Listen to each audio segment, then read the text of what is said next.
control R. Bueno, buenas tardes con todos. Entonces, una de las preguntas más recurrentes respecto a la solución de este taller fue el asunto de, bueno, ¿qué pasa? Uno, con el peso molecular, que fue un dato que les entregué, y otro es qué pasa con la velocidad de reacción. ¿Cuál es la relación entre la velocidad de reacción de un compuesto y la de un... a ver, ¿cuál es la velocidad de reacción?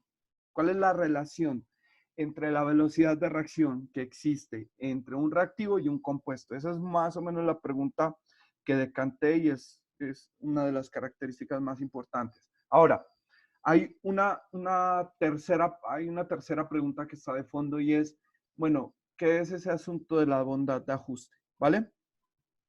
Esa tercera pregunta me obligó a leer algunos aspectos de bioestadística, porque como les digo, o sea, en estos aspectos hay que salirse del molde, hay que hacer otras cosas, ¿sí?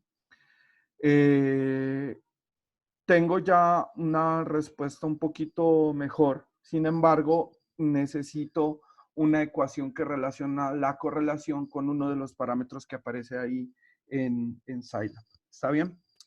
Entonces, miren, las dos primeras preguntas tienen una respuesta bastante sencilla. Supongan ustedes que tenemos un modelo ya establecido, que es lo siguiente. Digamos que la concentración es igual a una concentración inicial, 2.200 miligramos sobre litro por la famosa función exponencial, ¿sí? O sea, de la que estamos hablando tanto en estos días. Y esta figura, esta ecuación, supongamos que tiene aquí una constante, ya la calculan, ¿sí? Recuerden que estas constantes surgen del análisis de mínimos cuadrados. Entonces, digamos que esto es 0.23 días a la menos 1 por un tiempo. Y el tiempo está dado en días. Ahora, bueno, esto tiene un signo negativo. Supongamos que esta es una ecuación cinética del tipo A, entonces B. Y aquí voy a agregar unos coeficientes cinéticos, que así se denominan, ¿cierto? Entonces digamos que por cada molécula de A existen 2 moléculas de B. Digamos que esa es la relación cinética que existe entre esas dos especies químicas. Ahora, digamos que el peso molecular de A es de 18. Estoy suponiendo datos. Y aquí el peso molecular de B es 50. Bueno, resulta que esta velocidad de reacción, aquí, tal cual la estoy dando, digamos que sirve para A, porque estoy hablando de la velocidad de decrecimiento, ¿vale? Les recuerdo que estoy pendiente de este chat, no sé si ustedes lo tengan en pantalla. Entonces, bueno, ¿cuál sería las dos preguntas aquí serían? ¿Cuál es la curva de este compuesto A versus tiempo? ¿Sí? ¿Y cuál es la curva de, de la concentración de este compuesto B versus tiempo? ¿Sí? Siempre, pues cuando hablamos de algo cinético, hablamos del tiempo. Ahora, el otro día en un trabajo de grado, no sé si ustedes estaban ahí, le hablaba a una persona que pues mencionaba que hizo unos estudios cinéticos. Lamentablemente eso no es un estudio cinético. Un estudio cinético es un modelo del cual se derivan unas conclusiones importantes. Esa es una característica fundamental, es importantísima. No podemos decir que una curva de concentración versus tiempo es un estudio cinético, eso no es así. Algunos de ustedes, yo les envié un paper de un modelo epidemiológico. Eso sí es un estudio cinético. ¿Por qué razón? Porque de esos estudios cinéticos epidemiológicos, ¿sí?, se derivan conclusiones que son muy importantes ahorita para la humanidad. Predice el número de contagiados en el tiempo, permite le permite a los que toman las decisiones gubernamentales, pues soportar sus argumentos o tener argumentos para esas ideas políticas que surgen, ¿vale? Hace poquito leí una sugerencia que hacían epidemiólogos respecto al control de esas pandemias y hoy vi en las noticias algo que pues va muy de la mano con ese anuncio. Los epidemiólogos le están sugiriendo a Duque ampliar este cuento de los aislamientos a 7 ciclos durante año y medio, porque año y medio es el tiempo que demora una vacuna. Ahora, a eso se le llama como cabalgar la epidemia, ¿vale? O sea, esto va para largo, chicos. Van a haber días que el presidente va a decir, listo, pueden salir todos de su casa. Y eso, toda la gente va a salir en desbandada. Durante 15 días le van a permitir a la gente salir de sus casas. Y a los 15 días vuelve a haber otro ciclo de aislamiento. Porque durante esos 15 días las curvas van a cambiar. O sea, va a haber más contagiados. Entonces, la idea que tienen ellos es, y perdón, creo no estarme desviando del tema, chicos, es que los contagios comienzan a hacer esto, miren, a bajar. Y esto es lo que yo llamo como estos contagios, esto es tiempo, ¿sí? Contagios y concentración llevan la misma variable. Esa tosecita es por saliva, no se preocupe. Entonces, resulta que esto de aquí, ¿sí?, es el modelo epidemiológico que vamos a buscar. Es decir, vamos a tener que cabalgar con esto y esto va para largo, muchachos, para muy largo, año y medio.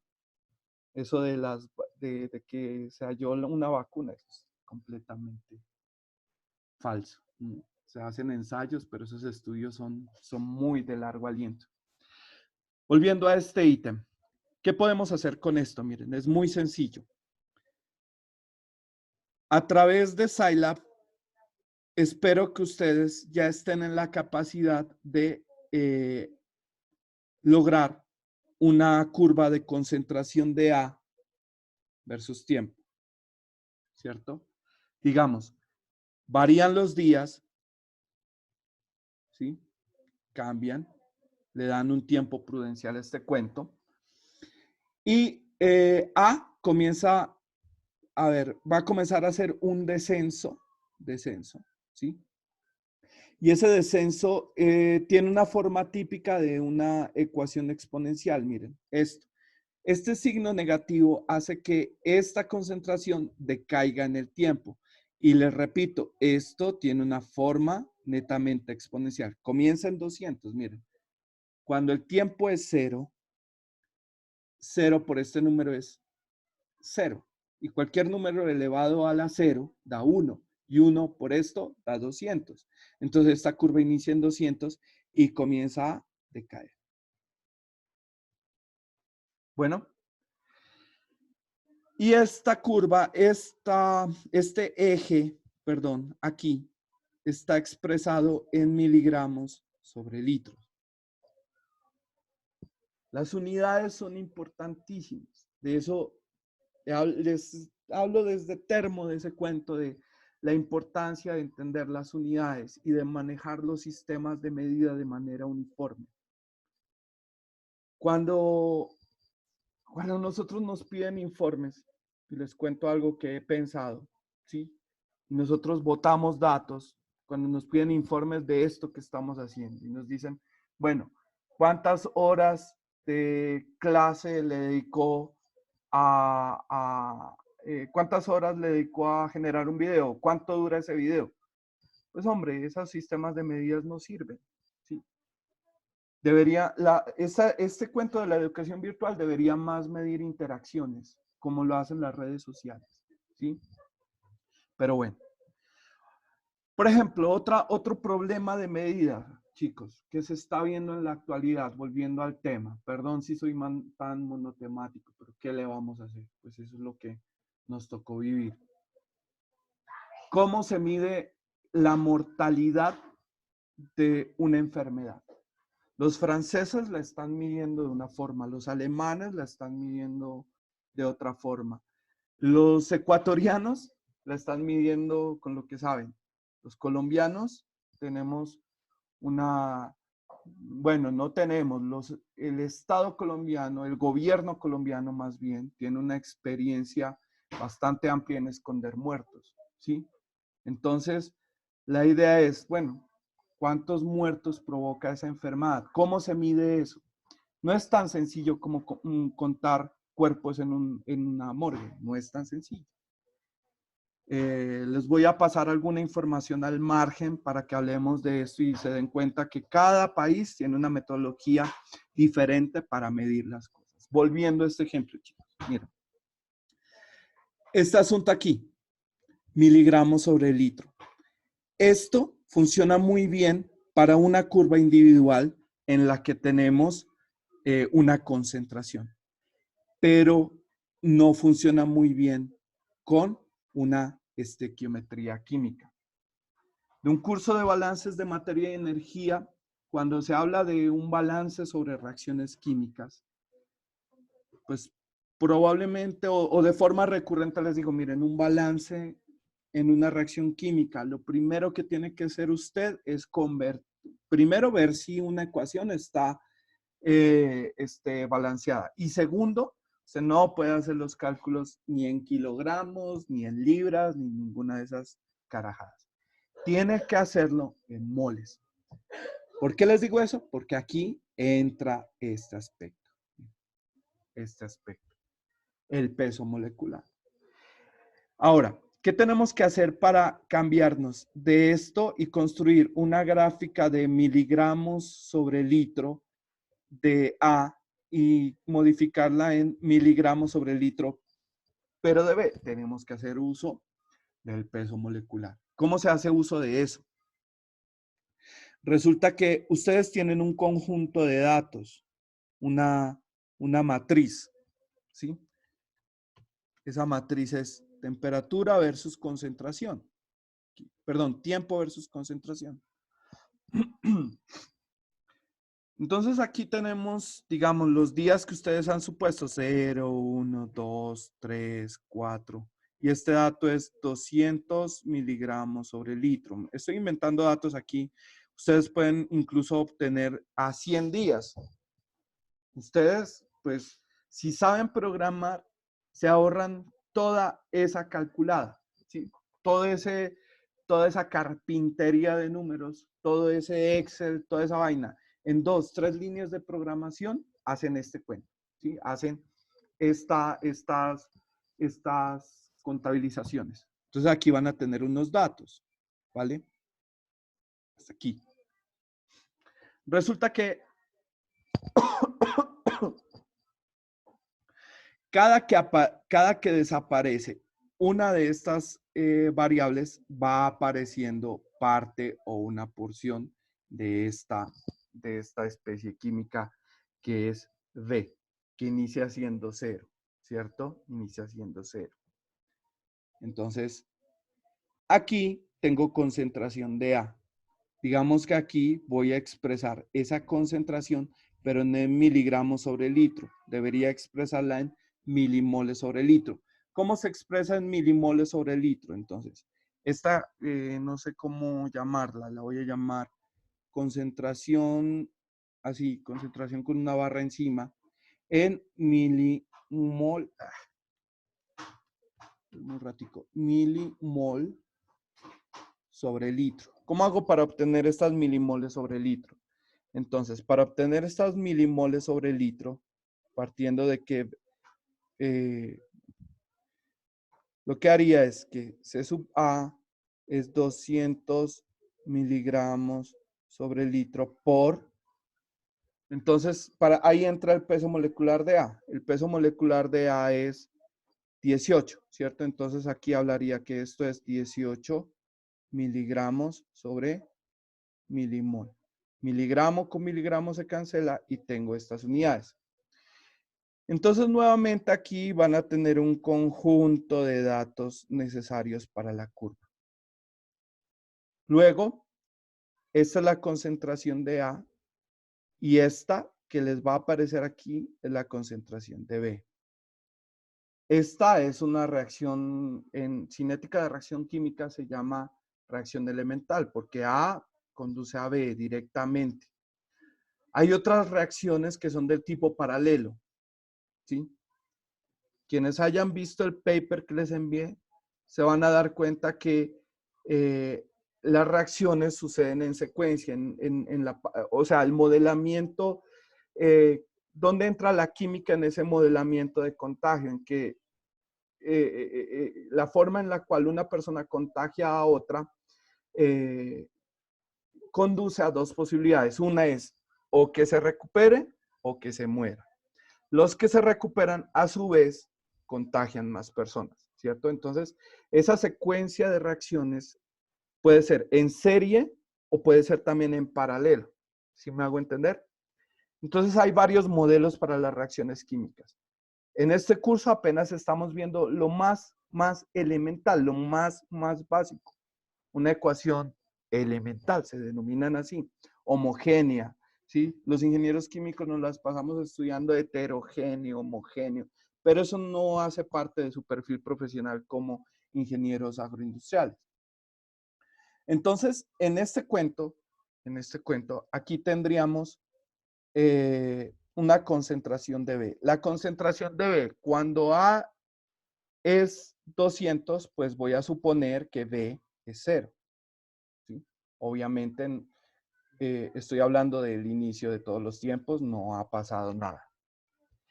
Aquí ya van a entrar en juego estos coeficientes estequiométricos. ¿Cuáles son los coeficientes estequiométricos? Por cada mol que se descomponga de A, se producen 2 moles de B. ¿Cómo calculo aquí? Digamos que este es el dato A y este es el dato B, ¿vale? ¿Cómo conozco aquí cuántas moles de estas se redujeron? Pues es muy sencillo. Simplemente resto A menos B, es decir, este dato menos este dato, ¿cierto? Entonces ya sé cuántas moles de B aparecieron. Perdón, desaparecieron, ¿sí? Por cada mol de A que desaparezca, es decir, la relación es 2 moles de B aparecen cada mol de A que desaparece, entonces esto lo multiplico por 2, ¿sí? Ahora, si este número fuese, por decir algo, 3, habría que multiplicarlo por 2/3, ¿sí? Entonces, en esta tabla, ustedes van a tener otro conjunto de datos. Nuevamente, déjenle a Scilab que haga esa cosa, ¿sí? ¿Y cómo le dejan a Scilab? Pues se lo dejan a punta de programación, a punta de programación. Por otra parte, aquí, esto, ¿en qué unidad lo obtengo? Lo obtengo en milimol sobre litro. ¿Sí? ¿Qué hacemos para llegar a estos datos que necesito para esta curva? Pues necesito estos datos de... perdón, aquí puse... Necesito pasar estos milimoles sobre litro a miligramo sobre litro. ¿Cómo hago eso? Nuevamente con el peso molecular. Si aquí se les dice que esto es 50, voilà, ahí está, ¿sí? Entonces, yo tendría aquí que multiplicar estos datos por 50 y ya tendría esa concentración de miligramos sobre litro, y al graficarlo les debería dar algo muy parecido a lo que estoy pintando, ¿vale? No sé, con una amplitud mayor o menor, no sé si más alto o más bajo, pero todo esto tendería a mantener una concentración constante. Porque entre otras cosas, que a Anthony le di una respuesta que era que R sub A sobre R sub B sobre los coeficientes estequimétricos de A sobre B, pues esto funciona en la práctica de la siguiente manera. Si aquí A alcanza 0, ay, le di a actualizar, qué pelota. Perdón, un ratico me va a aparecer. Pausa, pausa, pausa.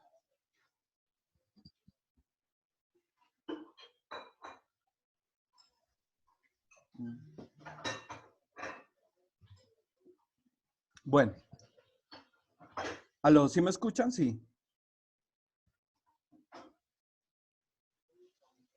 Listo. Entonces, miren, resulta que, perdón si estoy escribiendo tan amontonado, es inevitable acá, muchachos, es más, podría cambiar aquí el colorcito momentáneamente. No, ni eso puedo. A ver.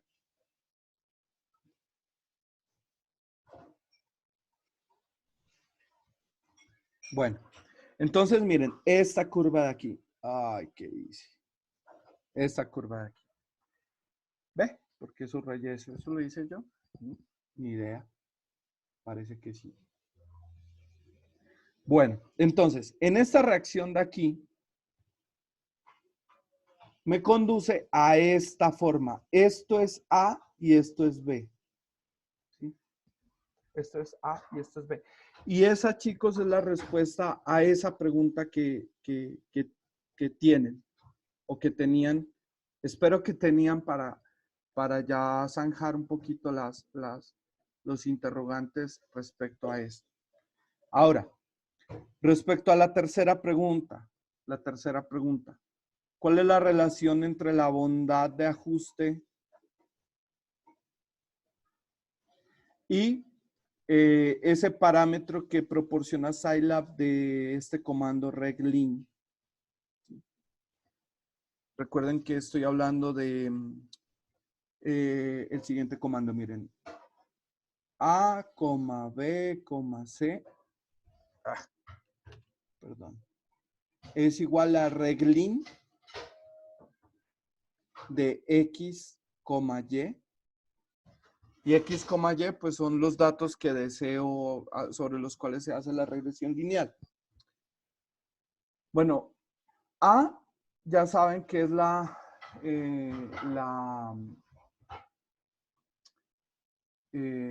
constante.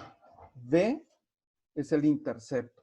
A propósito, este intercepto tiene que ver con la concentración inicial de una especie química. No lo olviden, ¿vale? Seguramente lo van a necesitar para un ejercicio por acá. Si no les hablo de una concentración inicial, tienen que determinarla con este intercepto dependiendo de la función matemática. Y este C, este parámetro C, ese tercer parámetro para Scilab se llama la desviación estándar de los errores. ¿Sí? No sé si estoy haciendo una buena traducción de esto que es un parámetro estadístico. Resulta que la bondad de ajuste es un número que va de 0 a 1. Y si ustedes hacen un ajuste con esto, no les da un número de 0 a 1 porque les está dando una sumatoria de unos errores. Pero ahí está prácticamente involucrado estoy escribiendo una burrada aquí, perdónenme. Miren, aquí estoy escribiendo de 0 R cuadrado a 1. Aquí estoy escribiendo lo que les proporciona un paquete como Excel, ¿sí? Cuando ustedes hacen agregar la correlación a una línea recta, les funciona o les emite un R cuadrado. Este parámetro C debe ser una función de este R cuadrado, ¿vale? Aquí voy, muchachos. Estoy buscando la relación funcional entre este Alguien coloca acá. Ya ahorita les digo. Pero miren, esto de aquí es lo que busco, ¿vale? Con este dato que proporciona este Scilab, calcular el R cuadrado, ¿sí? Voy en esas. Ahora, Chavisnan pregunta, profe, ¿qué pasa si la relación SR cuadrado pasa de 1? No debe pasar de 1, Chavisnan, no pasa de 1. Debe ser un valor entre 0 y 1. 0 para el peor ajuste y 1 para un ajuste perfecto. De esos datos no vamos a tener un ajuste perfecto. De todos los modelos que tenemos, vamos a buscar este R cuadrado que se aproxime lo mejor posible a 1. Por ejemplo, miren, digamos que ustedes ensayan el modelo lineal, ustedes ensayan el modelo, el modelo 0, 1, 2, ¿sí? Que son los 3 que vimos. Igual hay otras cosas. Por ejemplo, en tratamiento de aguas residuales hay modelos cinéticos que quizá ustedes vieron en microbiología o en biotecnología, que son las cinéticas de Monod, ¿sí? Son modelos, descripciones cinéticas muy diferentes. A propósito, es bastante interesante el planteamiento epistemológico de Monod y la filosofía que tenía ese científico, ese microbiólogo. Si algún día, por curiosidad, buscan frases, la historia de este tipo, es muy intrigante este Monod. Bueno, el cuento aquí, volviendo al asunto, es que digamos que ya tenemos una relación funcional entre C y podemos calcular este R cuadrado, ¿vale? Entonces, de este número obtenemos que este es punto 7. De este número obtenemos un punto 9. Y de este cinética 2 obtenemos un punto 1. Y les digo, no sé cómo calcular por ahora este R cuadrado, pero lo busco. Debe haber alguna forma de llegar a partir de este número a este número. Entonces, la pregunta aquí es, ¿cuál es el mejor modelo cinético? El mejor modelo cinético es el que tenga mejor bondad de ajuste. De estos tres, ¿cuál elijo? El de punto 9, porque es el que más se aproxima a 1. Entonces, la conclusión aquí es, listo, este es el modelo que mejor se me ajusta a esos datos, a estos datos que tengo acá. Por lo tanto, se va a modelar de esta manera. ¿Está bien? Profe, si la voluntad de ajuste no coincide con el mejor gráfico, bueno, ahí sí me haces una pregunta. Tocaría ver cuáles son las,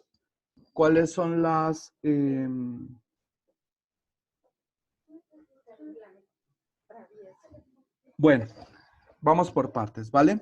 Profe, yo encontré que en estadística R cuadrada es 1 menos desviación estándar, desviación residual menos desviación estándar. Entonces habría que calcular por aparte la desviación estándar y habría que buscar un comando para la desviación estándar. Momento, no se me... Profe, o sea que la bondad de ajuste no es igual a R cuadrada. La bondad de ajuste... 3 preguntas en una. Pero no organicemos. No me vayan a bombardear más que voy en orden y es diferente. Miren. A ver, primera pregunta, la de Macario. Profe, si la voluntad, no es voluntad, si la bondad de ajuste no coincide con el mejor gráfico, no creo que eso pase. Sin embargo, si sucede de esa manera, el criterio de selección que pesa sobre la bondad de ajuste es la forma del gráfico. Es decir, escogería por el criterio del gráfico, ¿sí? Si eso sucede, aunque no creo que pase de esa manera. Segunda pregunta, o segundo comentario, Laura Vanessa Zambrano Navarro. Profe, yo encontré que en estadística R cuadrado, quieto Antonio, téngalo. Profe, yo encontré que en estadística R cuadrado es igual a 1 menos desviación residual sobre desviación estándar. voy a consultar esa ecuación. Si es correcta, ¿sí? Si es correcta, que espero que así lo sea y bien que te hayas preocupado por hacer esa averiguación. Si es correcta,